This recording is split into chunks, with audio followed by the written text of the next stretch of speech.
The Talking of Deborah Logan merupakan sebuah film horor yang dirilis tahun 2014. Di film ini menceritakan wanita tua bernama Deborah yang mempunyai penyakit Alzheimer. Penyakitnya semakin hari semakin parah, dan bahkan dia mulai melakukan hal ekstrim yang dapat melukai dirinya sendiri.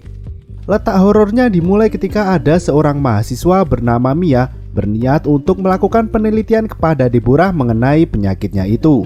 Dibantu dengan dua orang tim yang bernama Gavin dan Louis, mereka berdua membantu mendokumentasikan penelitian dari Mia. Dari situ mulai terlihat sesuatu yang janggal, seolah ada yang mengendalikan Deborah dan hal itu tidak ada kaitannya dengan penyakit Alzheimer.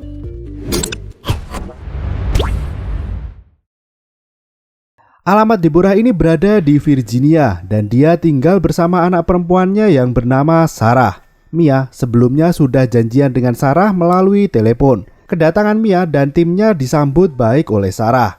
Sarah sangat antusias dengan kehadiran mereka. Keantusiasannya itu dikarenakan Mia memberikan uang yang sangat dibutuhkan oleh Sarah. Selain itu, Mia juga mengatakan kalau pemerintah kota Roanoke akan membiayai pengobatan dari Deborah.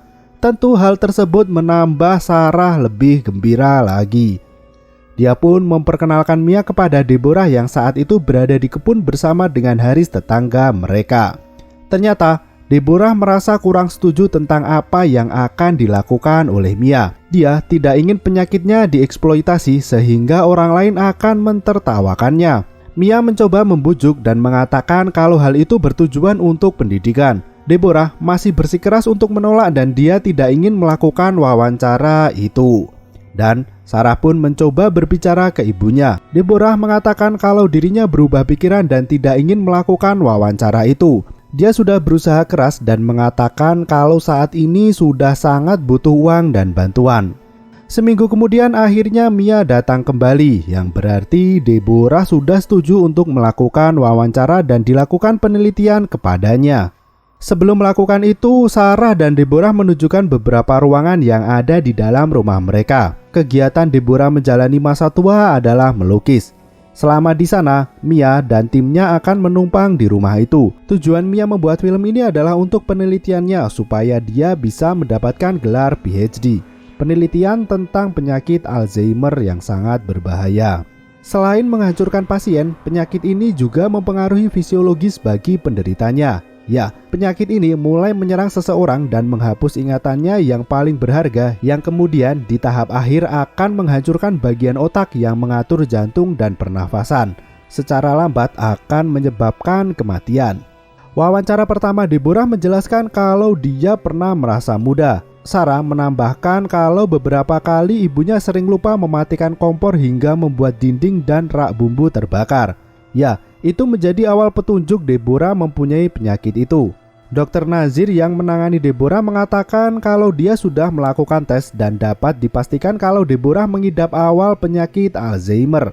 Di sini Alzheimer Deborah masih belum parah dan masih berada di tahap awal. Mia menjelaskan kembali ketika suami Deborah meninggal, dirinya mengurung diri selama 2 bulan. Dan selanjutnya Deborah memulai bisnis layanan mesin penjawab untuk kota Exuma. Dalam wawancaranya, Deborah mengatakan kalau dirinya merupakan penghubung kota itu. Jadi kerja Deborah adalah menghubungkan customer dengan orang yang dibutuhkan seperti dokter, pengacara, dan lain-lain. Mengetahui penyakit itu, Deborah tidak menyerah. Dia melakukan banyak hal untuk mencegah penyakit itu semakin melebar. Penyakit yang tidak ada obatnya. Meski terkadang dia lupa apa yang baru saja dia lakukan dan kenapa dia melakukan hal itu. Keanehan dan kehororan dimulai ketika Louis merekam diam-diam Deborah yang sedang berkebun. Dia melihat Deborah mengambil seekor ular. Ketika Mia datang, tiba-tiba Deborah sudah berada di belakang Louis dan mengagetkannya. Mereka semua pun masuk ke rumah untuk makan siang. Selesai makan, Louis pun memasang beberapa kamera CCTV di sudut rumah. Deborah terlihat mondar-mandir ketika Louis memasang CCTV. Hingga akhirnya dia masuk ke dalam kamar dan mengagetkan Louis. Louis pun mengecek pintu kamar namun dia seolah tidak melihat siapa-siapa di sana. Mia sedang bersama Sarah. Dia terkejut karena tekanan darah milik Sarah sangat tinggi dan dia sendiri terlihat stres. Tiba-tiba Deborah berteriak dan mengancam Gavin dengan mengatakan kalau dia menginginkan sekopnya. Gavin pun kebingungan dan ketakutan. Deborah sendiri berteriak histeris mencari sekopnya. Bahkan dia mengacak-acak dapur. Semua orang pun membantu mencari sekopnya di segala tempat. Louis menemukan sebuah tempat dengan barang-barang tua. Mia pun menemukan sekop yang ternyata ada di dalam freezer. Sarah memberikan sekop itu kepada ibunya. Namun Deborah hanya menatap jendela dan ketika berbalik, dia menarik kulit lehernya hingga berdarah. Mereka pun mencari bantuan dan dengan cepat membawa Deborah ke rumah sakit. Dr. Nazir menjelaskan kepada Sarah kalau ibunya mengalami Alzheimer fase pertengahan. Hal itu terjadi lebih cepat dari prediksi yang seharusnya masih 2 atau 3 tahun lagi. Hari ke-15 Mia ada di tempat itu. Deborah pun dibawa pulang dari rumah sakit. Dia kembali melakukan kegiatannya mulai dari melukis dan hal yang lainnya. Suatu saat, Louis mengintip ke kamar Deborah. Dia seolah berbicara dengan seseorang dan mengatakan untuk menghentikan itu. Keanehan itu semakin jelas seolah ada sesuatu yang mengancamnya. Mia kembali menjelaskan kalau semakin lama Deborah menjadi semakin parah. Dan Sarah sendiri mengatasi stresnya dengan mabuk-mabukan. Sarah menceritakan kepada Mia dan yang lainnya kalau dulu ibunya memasukkannya ke dalam sekolah asrama ketika masih kecil. Dia ketahuan sedang berciuman dengan gadis dan itu membuat ibunya sangat marah. Keanehan kembali terjadi di malam berikutnya. Suara aneh kembali terdengar. Sarah mengecek ibunya dan pergi ke lantai atas. Namun, Louis melihat Deborah yang sedang berjalan tepat di ruang depannya. Louis mencoba mengikuti Deborah yang sudah mematung di depan jendela dan melihat ke arah luar. Sarah pun datang dan dia mencoba menenangkan ibunya kembali. Deborah melakukan hal yang aneh. Kali ini dia memaku jendela yang sudah tertutup. Deborah kembali menghilang malam hari. Mereka kebingungan karena ketika Sarah mengecek ke kamar, ibunya sudah menghilang. Seluruh kamar dan ruangan pun dicari, namun dia tidak berada di mana-mana. Jendela yang sudah dipaku Deborah sendiri ternyata terbuka dan ada darah di paku itu. Sepertinya Deborah memaku jendela itu karena dia tahu kalau akan keluar lewat sana, sehingga dia mencegah dirinya untuk berkeliaran di luar rumah. Deborah ditemukan di kebun dan dia sedang mengacak-acak tanah dengan sekopnya yang kemudian histeris ketika Sarah mencoba menghentikannya. Tangan Deborah sudah penuh dengan luka dan tanah ketika Mia membersihkannya di wastafel. Luka itu berasal dari Deborah yang membuka paksa jendela yang sudah dipakunya. Gavin menunjukkan rekaman CCTV kepada Mia yang terdapat kejanggalan. Dalam rekaman itu, Deborah terlihat seperti tidur berjalan dan berada di dapur. Keanehannya adalah Deborah bisa berpindah naik ke atas kompor dapur secara tiba-tiba. Bahkan, 2 kamera menunjukkan hal yang sama. Rekaman itu juga ditunjukkan kepada Sarah dan Mia menjelaskan kalau ada sesuatu yang aneh di dalam diri Deborah. Pagi harinya Sarah menceritakan kejadian yang dialami ibunya kepada Dr. Nazir. Dia menjelaskan tentang tidur yang berjalan dan sesuatu yang aneh. Haris kembali datang dan dia menyarankan kepada Sarah untuk menghentikan urusannya dalam menfilmkan ibunya. Menurut Haris, Sarah harus memberi Deborah ruang untuk ketenangan. Sarah kembali memaksa ibunya untuk menjalani pengobatan. Namun Deborah seolah tidak peduli dan merasa kalau dirinya baik-baik saja. Perdebatan masih terus berlangsung dan bahkan Deborah menyuruh Sarah untuk pergi dari rumah dan kembali bersama teman wanitanya. Deborah kembali melakukan wawancara di depan kamera. Kali ini Sarah menunjukkan video di mana Deborah sedang menggali lubang di tanah. Ketika melihat video itu, Deborah sendiri merasa terkejut dengan tingkahnya. Dia tidak percaya apa yang dilakukannya. Sarah pun menanyakan kepada ibunya yang terus berkata untuk jangan jawab telepon, seolah ada seseorang yang menelpon. Deborah tiba-tiba menyerang anaknya dan mulai mengamuk tak terkendali. Deborah sendiri kembali dibawa ke rumah sakit. Dokter pun melakukan uji tes termasuk mengambil sampel sumsum tulang belakang. Mereka mencoba mencari jawaban dari anomali yang terjadi kepada Deborah. Yang dokter dapatkan malah bukan jawaban, namun lebih banyak pertanyaan lagi. Deborah sendiri mengalami infeksi kulit di mana punggungnya bersisik. Selama menjalani tes, Deborah sering tak sadar kalau dia melukai dirinya sendiri, seperti menarik kulit di lengannya. Nah, di sini Dokter Nazir mengatakan kalau kondisi yang dialami Deborah ini biasanya tidak ada kaitannya dengan Alzheimer. Meski kalau berusaha di cocokologi ada, namun dokter mengatakan kalau dia masih akan melakukan penelitian terkait anomali yang terjadi kepada Deborah. Mia kembali datang ke rumah Deborah. Malam itu bertepatan dengan Deborah yang kembali mengamuk. Di sana ada Haris yang mencoba menolongnya. Deborah telah menelan sesuatu yang hitam dan besar. Sarah sendiri mulai membereskan rumah dan dia menemukan ada ular hitam di dekat pintu. Sementara Gavin yang sudah merasa ada sesuatu hal yang aneh, dia mengambil salib milik bibinya dan berniat untuk meletakkannya di jendela yang dulu dibuat kabur oleh Deborah. Ruangan itu sudah beralih fungsi menjadi gudang. Gavin pun membuka sebuah lukisan milik Deborah.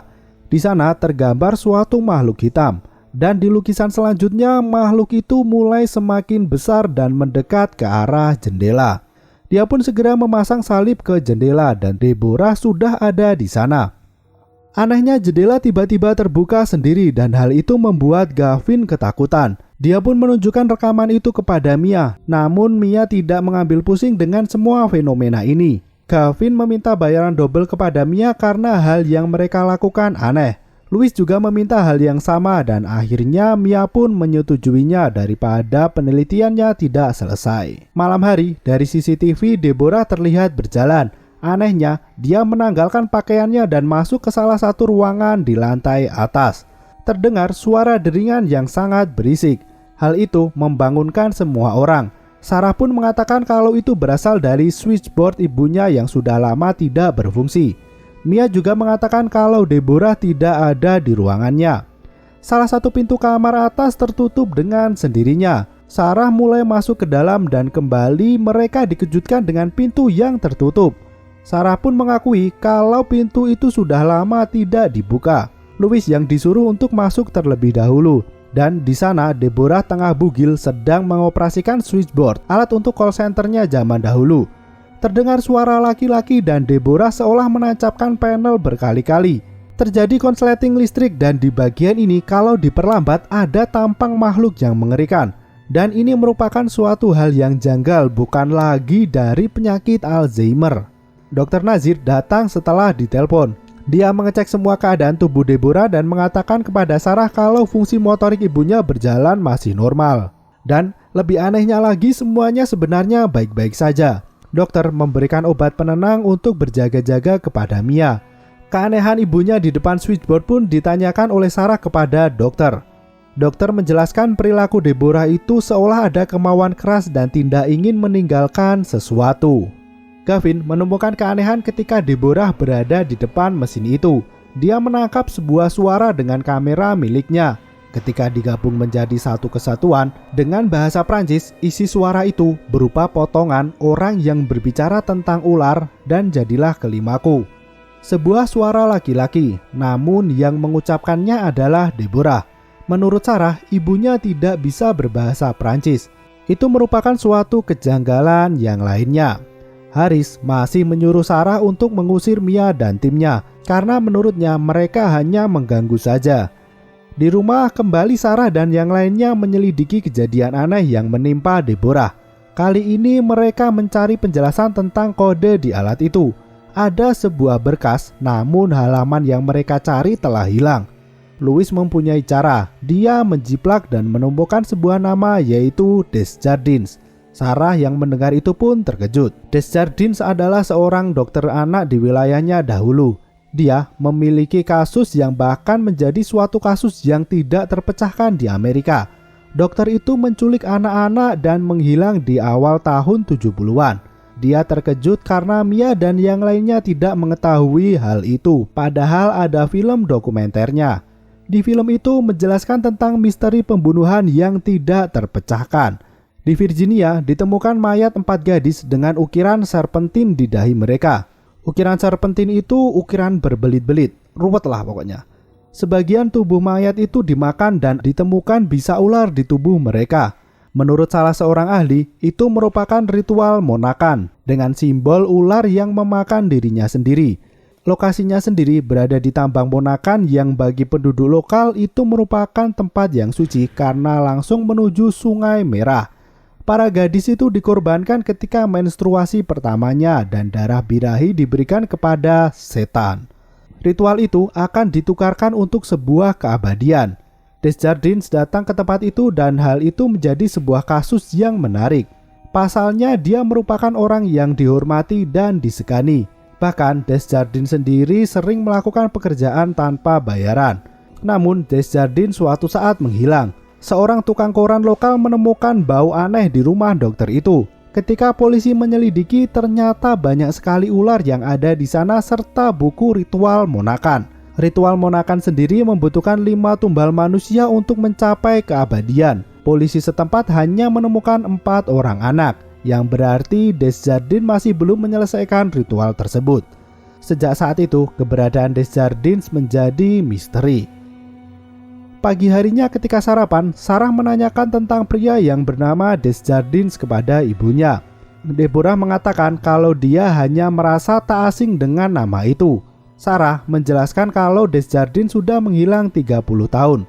Tiba-tiba Deborah menjawab kalau pria itu tidak menghilang, melainkan sudah mati dibunuh. Deborah pergi ke kamar mandi yang ternyata dia muntah. Namun yang dikeluarkannya bukan berupa makanan, melainkan tanah dan juga cacing.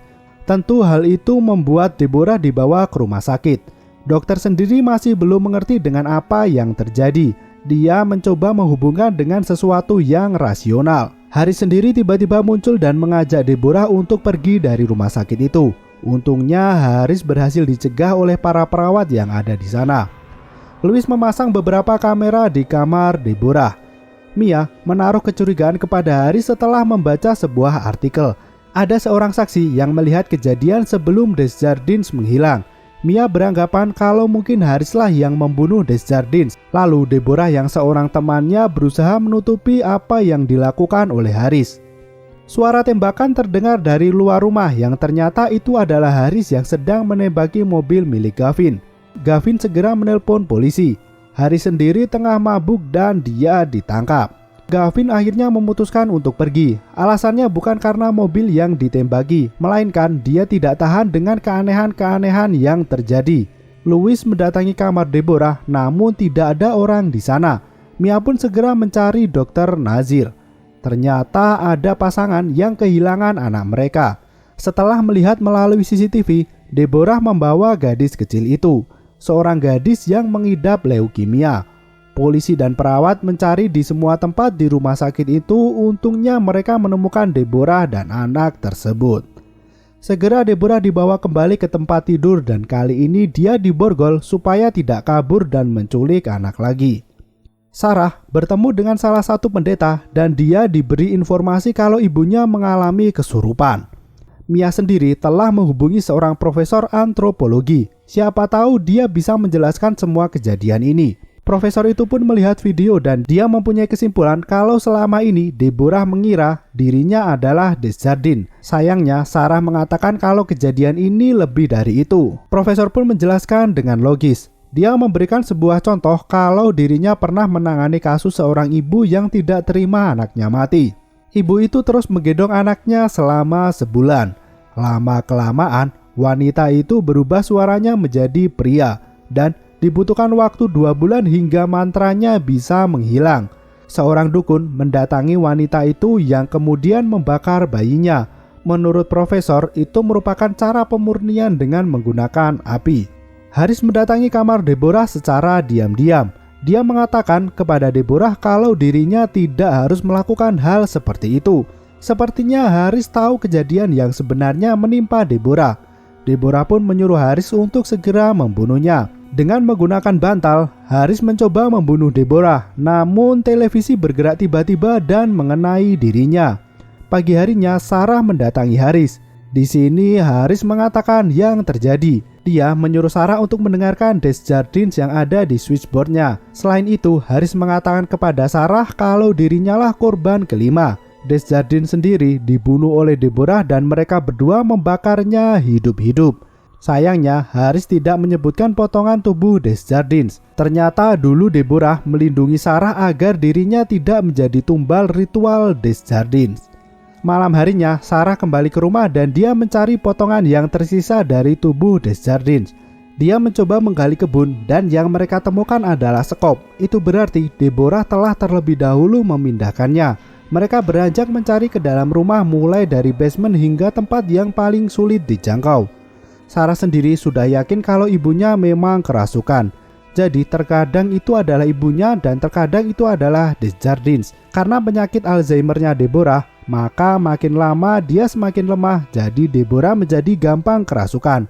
Hal ini sebenarnya menjelaskan ketika Sarah menggali tanah malam-malam, yang berarti dia sudah kerasukan Desjardins yang sedang mencari sisa potongan tubuhnya. Namun Deborah sendiri sudah memindahkannya terlebih dahulu. Mereka menemukan sebuah loteng yang paling atas. Loteng ini tidak pernah dijamah dan bahkan tempat tersebut sangat lembab dan berair. Di sana mereka menemukan sebuah karung berisi hal yang dicari, yaitu sisa tulang belulang dari Desjardins. Dengan cepat tulang itu pun dibawa turun dan dibakar. Sayangnya hal itu tidak berjalan mulus. Karung itu tidak terbakar dan seolah ada yang memadamkannya. Sekilas terlihat ada sesuatu di jendela. Mereka lari menjauh dari rumah karena ketakutan. Sarah mendapatkan telepon yang mengatakan kalau Deborah kembali kabur dari rumah sakit. Dengan penuh keberanian pun Sarah kembali masuk ke dalam rumah. Dia berniat untuk membawa potongan tulang belulang Desjardins dan membakarnya. Di rumah sakit sendiri sudah terjadi keributan. Deborah pergi dengan menculik seorang anak yang pernah dia bawa sebelumnya. Sarah yang mengecek ke tempat tidurnya, di sana sudah ada banyak darah, yang berarti Deborah melukai tangannya agar dia bisa kabur. Selain itu, Deborah juga menyerang salah seorang polisi dengan menggigit lehernya. Polisi pun mendengar status mobil yang telah dicuri. Sarah menyadari kalau ibunya pergi ke Gunung Monacan. Mia pun beranggapan kalau anak itu akan menjadi tumbal yang kelima. Desjardins yang menguasai tubuh Deborah berniat untuk menyelesaikan ritualnya. Mereka pun menerobos masuk dan di sana mereka menemukan Deborah. Polisi berusaha untuk memborgolnya. Anak kecil itu mengatakan kalau dia pria baik dan jangan menyakitinya. Hal itu mempunyai arti. Yang dilihat anak tersebut bukanlah Deborah, melainkan Desjardins. Tiba-tiba Deborah mengeluarkan ludah supernya dan itu membuat salah seorang polisi kesakitan. Mereka kembali mencari Deborah yang kabur. Di sana ada sebuah bangunan yang menuju ke terowongan tambang. Polisi masuk terlebih dahulu yang kemudian disusul oleh Mia dan Sarah. Mereka terus masuk dan bahkan banyak sekali ular ada di sana. Mia mencoba mengambil pistol milik polisi yang sudah menghilang, sedangkan Sarah memegang obat penenang. Terlihat Deborah yang sedang memakan anak tersebut. Mulutnya terbuka sangat besar.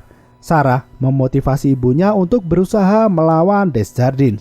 Sarah membakar karung yang dibawanya. Karung itu pun mulai terbakar dan kembali meledak.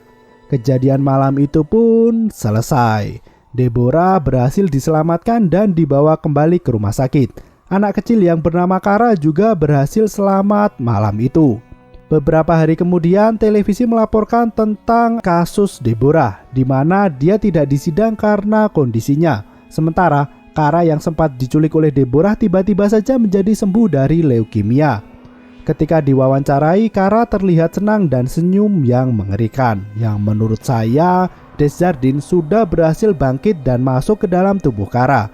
Sepertinya tumbal terakhirlah yang akan menjadi wadahnya.